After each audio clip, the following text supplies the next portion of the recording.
Hey everyone, on today's episode of the Mayor's Table, we have Parks and Recreation Director Natalie Spruell with us to talk about 1,800 acres of parkland here in the city of Farmington, 58 parks, shelters, amenities, so much to do here in the city this summer. You're going to love this episode. Stay tuned.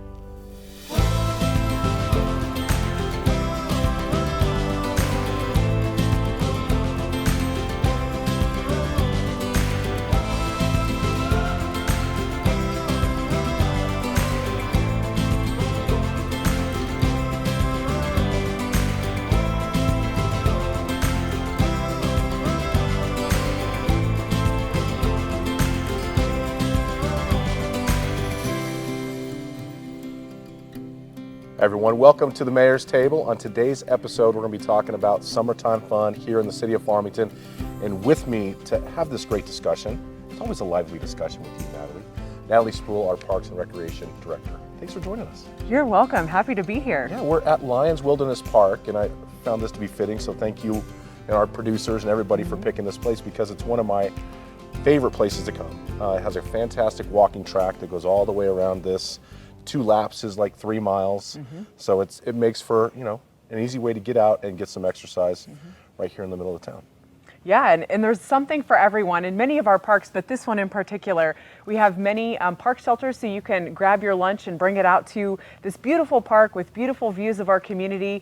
There's disc golf right beneath us, so you can bring your discs, and my dogs and I spend a lot of time at this park, so and the disc golf is very challenging, by the way. This is a very challenging course, so not your typical park course. It's got a lot of ups and downs and over trees and through the gullies and all that stuff. I have kind of a fun story about that. So at my days at Sycamore Park Community Center, we would come out as a staff once in a while. A lot of us loved to play disc golf in my younger years down there, and people would learn to play here at Lyons Wilderness, and then they would move out of town and they call and they're like, disc golf, like we had an incredible course in Farmington. It's not like that everywhere else. So this is truly a gem in our community. No doubt. Well, thank you for joining us here. Absolutely. Let's talk about what's going on this summer. Boy, summer's coming. Yeah. It's here. I love all the flyers that you all have created and are putting out there both in the social media world, and then I see them posted at different places because it just shows how robust the programming is. Yeah.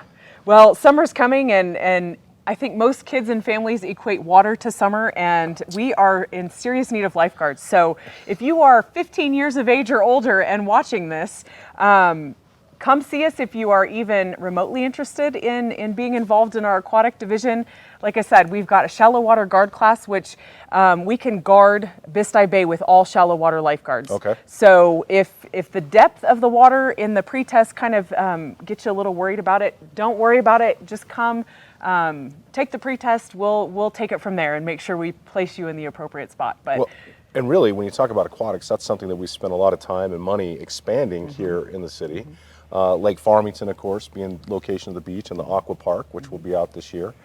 Also the things that are happening along the river where we don't necessarily have lifeguards, but expanding the opportunities for people to get out and enjoy 60% of the state's water and 2 Great Lakes, and I mean it's just and Bisti Bay, fantastic. Yeah. So we need lifeguards. Yes. Okay. Memorial Day's coming, and that's kind of our big kickoff to summer in our department. Once school ends, Memorial Day comes, we kick off Riverfest, and then it's kind of one special event after the other to get us through summer. One thing I do want to mention just before we get to Riverfest, we are hosting our second community food truck meeting. And we did that last summer because we had a lot of change in fire codes, and we thought, you know what, there's a lot of parts and pieces of the city you have to touch in order to successfully operate a food truck in our community. Right. And last year we recognized that the New Mexico Environmental Department plays a very big role in that process, and so they're joining us this year at our community food truck meeting. So if you have a food truck and you just want to know the latest and greatest on what it takes to be compliant with everything that's needed, join us Wednesday, May 14th, 6 o'clock at the Civic Center, and you can learn all things food trucks. And if you don't have a food truck, but you're thinking about getting involved in it, it's a great meeting to attend. Sure. So in preparation for summer, that's just kind of a staple in our community, and we're excited to put it on. That's great. Thanks for doing that. Yeah. And then, of course, we have our traditional special events. Freedom Days is right around the corner. We're really working on that, July 3rd through 6th. And that is truly a community event put on by many, many groups and community members. But we always get the questions. Our Cultural Affairs Department, directed by Krista Chapman, they are hosting the Ice Cream Social at E3. On July 4th, and that starts at 11 o'clock, and that's just a long-standing tradition. It's really cool. Event in our community. It's a great one. We pack that street Yeah. with people, Yeah. and typically there's the dunk tank, you know, and we bring out the chief and we get to throw things at him, sometimes myself as well. But it is a fun event, and I think we have music there. And but also the other cool thing I like about this year's Freedom Days is we're bringing back the light parade. The electric light parade will be back that evening on July 4th, 9 p.m. is when that kicks off, and I hear there's going to be some really cool judges out there. So get your application in. We want to see what your creative ideas are for July 4th for the parade. Yeah. Shortly after Freedom Days, Connie Mack obviously will be back in our community. Teams arrive on July 24th. So that will definitely be here before we know it. And then obviously there's a parade that comes with Connie Mack, and that's July 25th at 10 a.m. in our beautiful downtown area. And then pool play begins the 25th, and we'll wrap it up with the championship game on August 2nd. So again, I feel like be here quick. Yeah, if you're planning and looking forward to preparing for your summer schedule as a family, we'll hit all these big things before we know it. Well, and then one of the other awesome things that comes in the fall is the balloon rally. Yeah. And the balloon rally is always, it's a hit and miss, but it's the fact that, well, I don't know. I'm going to pray for no wind this year. No wind. No We wind, want to see no those rain. balloons Yes. get off the ground. Yeah. We want to see them all across the city. Yeah. But last year I think we had 20, was it 20 balloonists? Close to 20, yeah. Yeah. Yeah. But lots of events scheduled around that as well. Yep. So keep your eyes open for more information there. Yep, and then another one that kind of rounds out our summer programming season is the Road Apple Rally. Here, the start and finish line is actually right behind us here in Lyons Wilderness Park. But that's usually just a beautiful morning. It's a great event out in our BLM area, but a long-standing tradition here in our community. We had 200 riders last year. Yeah. I mean, it's growing, so I love it. Natalie, one of the things I like to talk about with people, and I know you do too, is what kind of talking about the breadth of parks and recreation. What all does it entail? It's not just baseball fields, right? It's not just soccer fields. It's a massive organization. Yeah. We have over 1,800 acres of parkland in the high desert, which is amazing. 58 park properties, 12 miles of trail. Does that include the river? It does. River trails? River trails and any trail, any of the offshoots of that trail. So it's not linear, but definitely 12 miles of trail that And we our maintain. medians, maybe a lot of folks don't understand that the medians are actually taken care of by our parks team as well. 128 medians, 23 reservable park shelters, 5 soccer fields, 20 baseball and softball fields, 18 tennis courts, 6 pickleball courts, although some of those tennis courts are double striped, so you can play They absolutely pickleball there are. too. We do tree trimming, vector control, graffiti removal. That's one I use quite a bit. Downtown banners, special event support. 10,260 annuals are going to be planted this spring. That's awesome. Yeah. I think I just saw one of the medians. We've replaced all the bark. Yep. It looks fantastic. Yeah. But that's a lot of work, and it takes a lot of people to do that. How many staff do we have for Parks and Recreation? Our department, we have right over 100 full-time regulars, but in the summertime, we increase that almost 2.5 times. We bring on a lot of temporary seasonal labor in our park operations team. Our recreation division, we'll get to our programming a little bit later, but we're pushing 250 plus to care for all the things that are parks and recreation. Well, we appreciate the work that they do, and we just actually saw one of our workers here was cleaning up trash in the restrooms. So, and it takes a lot of work. We're a town of 46,000 people, but if you look at our park shelters on a weekend, you know that we're bringing in another 50,000 people every weekend. Yeah, we definitely, and I have to just say, I am incredibly proud of our entire Parks and Recreation team and the work that they do. Our hours are definitely not Monday through Friday, 8 to 5, like a lot of jobs are, but the incredible team that we have and the heart that they put into the work that they do. I learned something each and every day from many members of our team, just having such a passion for the work that they do for our community, and they just want to share that with us. Sure. So, I have the easy job of just guiding and providing everything I can, but we truly have an incredible team that gets up every day and works really hard. I want to talk about golf real quick, because obviously we spent quite a bit of money on Pinion Hills Golf Course. We spent some money also on Civitan Golf Course, but this winter was pretty rough.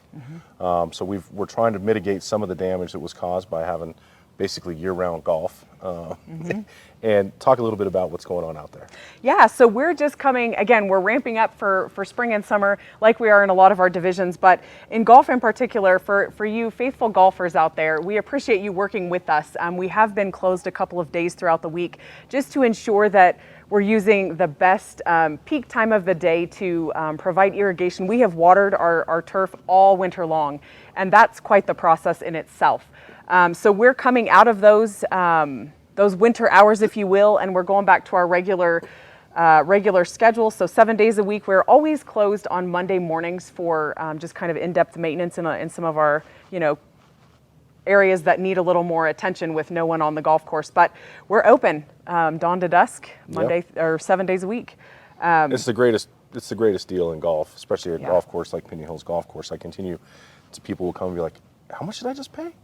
Man, you guys don't charge enough." Yeah. So it takes a lot of work. It really does. And, I like to just talk about numbers because you're like, well, the golf course is busy all the time. What does that look like? So just kind of for context, when we reopened on December 1st of 2022 after the renovation, since that time, we've had over 75,000 rounds of golf played at Pinion Hills. And in 2024, in the calendar year, we had over 37,000 rounds at Pinion Hills. So it's definitely busy. And as you've said, if we have a mild winter, we're playing golf 12 months out of the year. It's true. Yep. And this year, we're going to have the 2025 New Mexico High School State Golf Championship at Pinion Hills. So that's coming right up. That's going to be awesome. Yeah. May 12th and 13th. We're actively getting ready for that right now. Absolutely. And then another really important facility here is our senior center. It's the Bonnie Dallas. I just had a compliment the other day from some folks who just moved here recently, saying how much they enjoy the Bonnie Dallas and what a great job Jack and the staff are doing over there. But one of the things I think people will be interested in is how many meals we actually prepare and serve at the Bonnie Dallas. Yeah.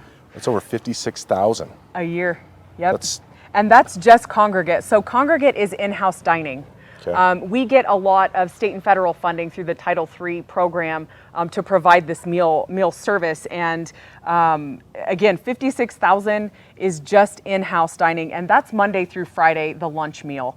Home delivered meals, we serve over 25,000, and those are meals that are prepared in our facility, packaged and delivered to homebound seniors.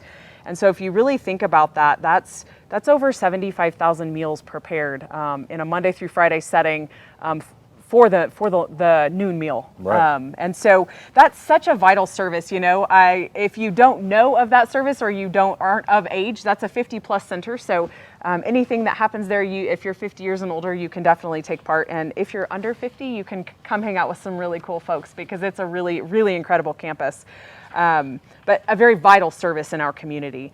And one other thing, as we've talked about, our work takes a lot of hands, both employees, but also volunteers. And in the senior center services area specifically, we have over 5,750 volunteer hours each year that are provided, and many of those hours are spent delivering those meals to seniors within our community. And those are just some really incredible numbers. And it's a testament to the community that we live in, that they do care about those services and really just come out and use their time and talents to support that.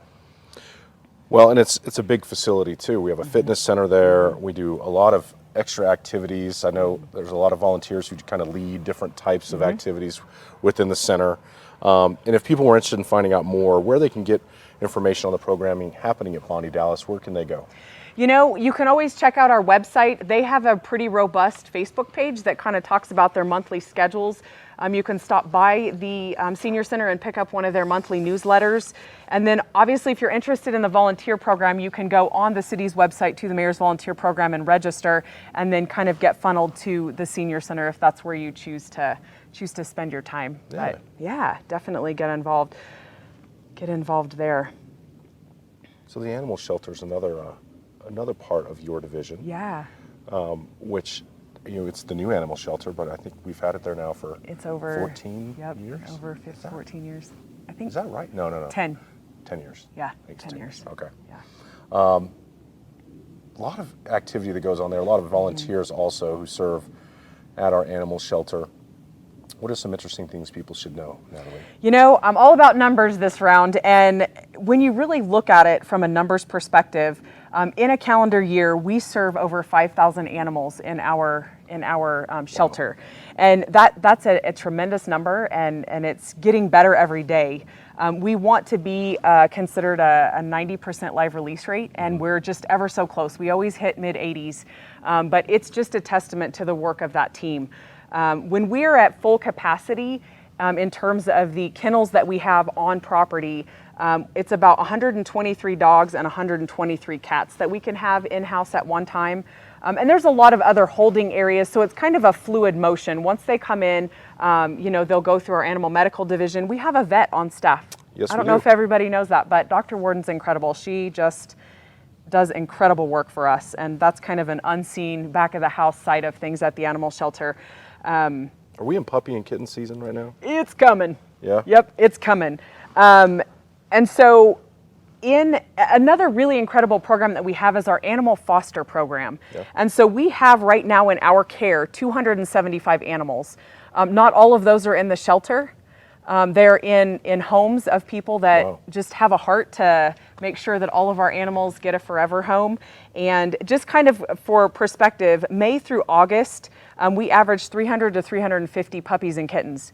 And puppies and kittens don't really fare well in a shelter environment, so those are the ones that oftentimes are put in foster homes. Interesting. And so if you're interested in being a foster, and the financial burden maybe seems like it's a daunting piece to that, all of the supplies are provided. So the food, bedding, anything that you would need to successfully foster, if you have a heart for it, we can make it happen. Make it happen. Yeah. Well, speaking of those supplies, you guys also accept donations of supplies. So dog food, cat food, blankets. Cat food, treats, blankets. Yeah. Yep. So if anybody's Towels. got a heart for these animals, I mean, you can definitely keep supporting it that way as well.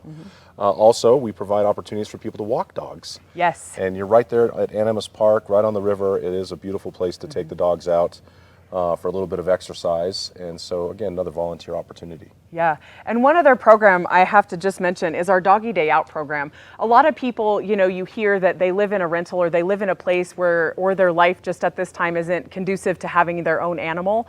The Doggy Day Out program is you can basically check out an animal and take it on a ride in the Bistye or take it to your favorite coffee shop for a pup cup, anything like that, but kind of take them off property for a little longer period of time. And you also have kind of a duty with that to come back and tell us about their personality when they're separate and away from the animal shelter.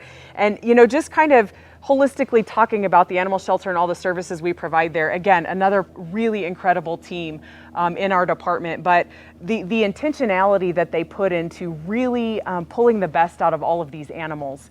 I'm spending a little more time down at the animal shelter, and I tell you, they pull the ones that don't produce well or present well in a kennel setting, those that might be a little bit shy or people might not recognize if they're going through the kennel areas.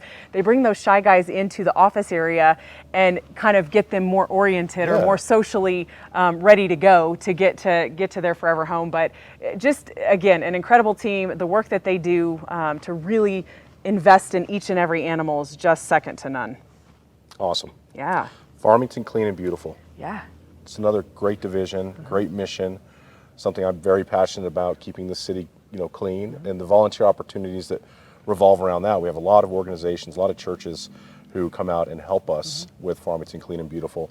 But let's talk a little bit about the dumpster weekends. Yeah, that's such a great program. We do a spring and fall dumpster weekend.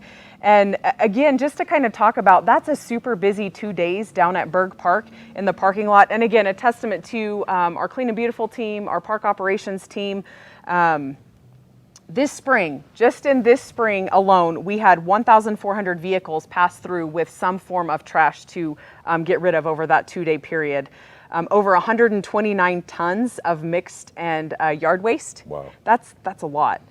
81 refrigerators were brought in, and over 45,000 pounds of scrap metal were deposited at dumpster weekend. And so if you missed out on the spring dumpster weekend, you have all summer to collect and kind of put things together. The dates for fall are October 18th and 19th, and that's a Saturday, Sunday. So definitely put that on the calendar. But again, thanks to those that volunteer to help that event happen, make it happen successfully, and those that are properly disposing of their waste. Yeah, properly disposing being the key. We're really thankful for that too. This is not the place for the trash, right? The Glade is not the place for the trash. Take advantage of these free services. And waste management, by the way, has created a lot of accessibility for you to have big things picked up at your house. And of course, with your if you're in the city of Farmington with your utility bill, you can take it out to the dump also. But let's not dump it in our public lands or in our parks. Summer programming. Yep, we're You ready? planning right This is now. a lot of stuff. Heck yeah. Sycamore Park, they have a lot of special events throughout the year, and those that are up and coming. The Mother-Daughter Tea Party is one that's been going on for over 16 years, and that will be May 10th at 10 a.m. That sells out, but you have a couple more days to get a ticket. Summer Adventure Week, we have daily activities basically from morning till evening, Monday through Friday at the community center, and that begins May 23rd. So if you're looking to get to a facility maybe you don't visit often, there's always something going on down there. And then of course Father-Son Dodgeball and Pizza is June 21st, and that's another one you want to get those tickets early because it will sell out as well. Recreation Center, we've got a Riverfest run that's going to be happening during Riverfest. It's a 2K, a 5K, and a 10K. 10K. Summer day camps going on all year long, and all this information, of course, is available on our websites. I also think it's probably on the Visit Farmington website as well. I would Probably, believe. yeah. But our website's going to give you that, give you the whole lowdown. But yeah, I'm just going to browse outdoor adventure camp, sports mania camp, Artastic, preschool mini camp, space explorers. All these things are happening in June. There's basketball classes, soccer classes, youth pickleball class, t-ball class, a sports sampler. What? Volleyball classes. I mean, there is a lot. And it's, this is what a robust kind of local government Parks and Rec division should be doing. Is providing people opportunities to come and learn. There's a lot of learning opportunities there, how to use our facilities, how to access these sports, but then of course a lot of fun things as well. And if it takes having a schedule or an event to go out to get active in our parks, our rec team does a really nice job of using our park amenities. So the summer kickoff party will be May 30th at Kiwanis Park, disc golf and a picnic, again right here at our beautiful Lions Wilderness Park. Fun in the Sun at JC Park. So if you don't remember anything from this mayor's table, definitely get out this summer, really get involved in one of our 58 park properties, get some sunshine, just enjoy the beautiful amenities that we have. It's good for your health. It is. Your mental health, your physical health. Yeah. I've been reading a lot about that. Yeah. Yeah. Aquatics. Bistai Bay opens when? May 24th. 12 to 6 p.m., $6 per person. You can also rent it for parties. Is that true or not this year? Well, it's true, but its rentals are full. So that's a really great thing to Really? talk about. Our Okay. after hours parties, we start, those are available for rent or purchase the first Monday in March every year. And by that Friday, the first Friday in March, we're usually full. So all of our evening after hours Bistai Bay rentals are rented for the summer season. Interesting. Aqua Park will be back out at Lake Farmington. Do you call it Lake Farmington or Farmington Lake? I started with Farmington Lake and I'm on the Lake Farmington train now. Are you? Yeah, it's Lake Farmington. Why is it Lake Farmington and not Farmington Lake? I've asked this of our city manager. It's Navajo Lake. Yeah. It's not Lake Navajo. But then you have Lake Powell, so. Yeah, so is it what's the distinguishing factor, I wonder? I don't know. I don't know. I don't know. But Lake Farmington is open. Aqua Park is going to be there. The Aqua Park, to access that, is $5 per session. And then the beach is $1 per person. Of course, to get into the lake is $1. And Lake Farmington is obviously open to non-motorized watercraft, and 7 days a week. And make sure you keep an eye on the website. And we're training lifeguards right now. We are training But lifeguards. we need more lifeguards. We started with lifeguards, and we're just giving you a friendly reminder that we still are looking for lifeguards. Awesome. Summer theater. This is something that we've seen really, really grow with Randy and everything that he's been doing here with all of our performing arts kind of components. So we're here at Sandstone. The amphitheater, of course, is just over my shoulder here. Hairspray will be here June 12th through July 13th. And then the Little Mermaid, which is going to be great, will be July 31st through August 10th, and that's at the Farmington Civic Center. But Hairspray will be fun. Hairspray will, Out here? Yeah. That's going to be great. Wonderful. Well, we've got a lot of projects, and we've actually talked a lot about these projects, but a lot of them are going to be coming to fruition over the next couple of months. The Boundless Journey Adventure Park, this is phase one, so I want to make sure people understand some of this. This is an important component of this show today, is understand what these phases look like. Because people may have in their mind that this park's going to be completely completed by summer, and that's not the case. A lot of the funding that goes into these things requires us to phase these projects in. Boundless Journey Adventure Park, of course, is the All Abilities Park on Apache, but that we're looking at, I believe, is it a July opening? End of July. Substantial completion is early August, so Okay. end of July, early August. That'll just be phase one. Phase two, we'll be beginning work on that. You can really, one of the keys of this conversation is to say that people can donate to this park. I mean, private fundraising has been really the key to getting this park to fruition. And so I encourage people to reach out to the All Abilities Park Foundation, or TAAP, and they can donate online. And there's going to be a donor wall at the facility so that people will be recognized for the money that they've given to what's going to be a fantastic park here, not just in New Mexico, not in Farm, but just all of New Mexico. Yeah, and I just have to say, you know, this has been such an incredible journey to be a part of, from the preconception conversations really with the foundation and the work that they've done to bring this, again, as you've said, to fruition. But our design team, Planned Collaborative, is just, they have poured their literal heart into this project. Great, I mean, every inch of that park has been intentionally designed. We talk a lot about graduated challenges and this being a park for everyone. I mean, I can't wait, Mayor, to work on my upper body strength and climb up to go down the Berliner slide, the 30-foot slide that you'll see taking shape there in the park. But then, you know, all of the intentional pathways and surfacing, you know, just all of those things, textures. Sounds. It's truly an incredible, incredible amenity that you, Mayor and Council, have put your support behind and really made probably some really tough decisions to continue to evolve our amenities and features in our community. And this is one that everyone can truly be proud of. And that's another one we're going to need volunteers to help us manage that facility, because it's going to be so big. And you know, I want people to understand too, the walking track, we are going to maintain that walking track. It may at some point look different than it does now, but we've recognized that green space and the track are a great community gathering place for exercise and for families. So that will stay there. But phase two, I'm excited. Phase one's going to be great. Phase two, when we see all that come to fruition, is going to be awesome.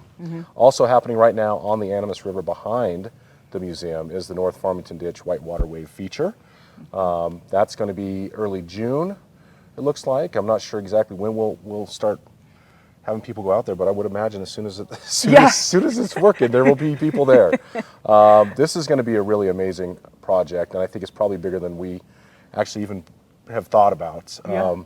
And just providing this community another opportunity for an exciting trip down the Animas. But be on the lookout for more information on that. It'll be in the next, probably next couple months. And about 1,100 total boulders were used. I didn't realize will that. be at the end of the project. Yeah. Wow. And this is a part of the North Farmington Ditch, so folks know that was a big contributing factor for how this actually came to fruition so quickly. Was that we've improved the North Farmington Ditch access coming off the Animas, which is going to make a big difference, certainly for its users. Right next door to that is the Market Pavilion. Let me back up. Also, on that Riverway feature, again, there are phases to this. The work that's going into the river to actually create the permanent wave that people can surf on and you can boat down and all that stuff. That's going to be there. The other landscaping components will be coming. It's not a part of this initial part of the project. I think people need to know that. Same thing with the Farmers Market Pavilion. That will also be done hopefully by July. But that again, that's the building part. Now the landscaping and other things will be coming soon. So just stay tuned for that. And there are some other projects that we have planned that are coming down the line, including the Juniper Basin Bike Park and also the renovation to Brookside Skate Park. But we don't need to get into that quite yet, as we're not quite there. Yeah. But those are coming. The North Trail, also another great project to continue our river trail expansion. So. Yeah. And I just have to say, you know, working on these projects and engaging with the community and public input, we've had some quite a few public meetings over the course of the last month or so on various projects, and we had one where 2 young men, I would have to say were probably in middle school, that came, and I am proud to report that I am excited about our next generation getting involved in civic duty and just getting out and sharing their story and their passion for the things that we're doing. So That's good. That was fun. I like when they participate as well, and I heard they were very excited about what we're planning for Brookside Skate Park. Another one that we didn't put on this list, but our park on Dustin is going to be getting all new. Yes, Cleanest Del Norte. Cleanest Del Norte is going to be getting a big upgrade. A new play structure. Yeah, so thank you for that. Yeah, absolutely. All right, Natalie, have we missed anything? Is there any rock I'm that we sure haven't we unturned? have, but we've unturned quite a few. Okay. Well, Riverfest is coming up next, so make sure you're paying attention to all those great events happening at Riverfest. Thank you to the Parks and Recreation crews who helped make that, you know, it's a 30,000 person event, make that 3-day event happen. But let's get outside. I think that's one of the main points of this. Get outside, take advantage of these 58 parks, and find something that you're passionate about. This is one of my favorite places here at Lions Wilderness Park. Again, it's a great place just to go for a nice walk, bring your dog out on a leash, or play Frisbee golf, check out things going on at the amphitheater. But explore something new this summer. Plenty to do right here in the city of Farmington. Natalie, thanks for joining us again. Happy to do it. All right. And we'll see you out in the parks this summer.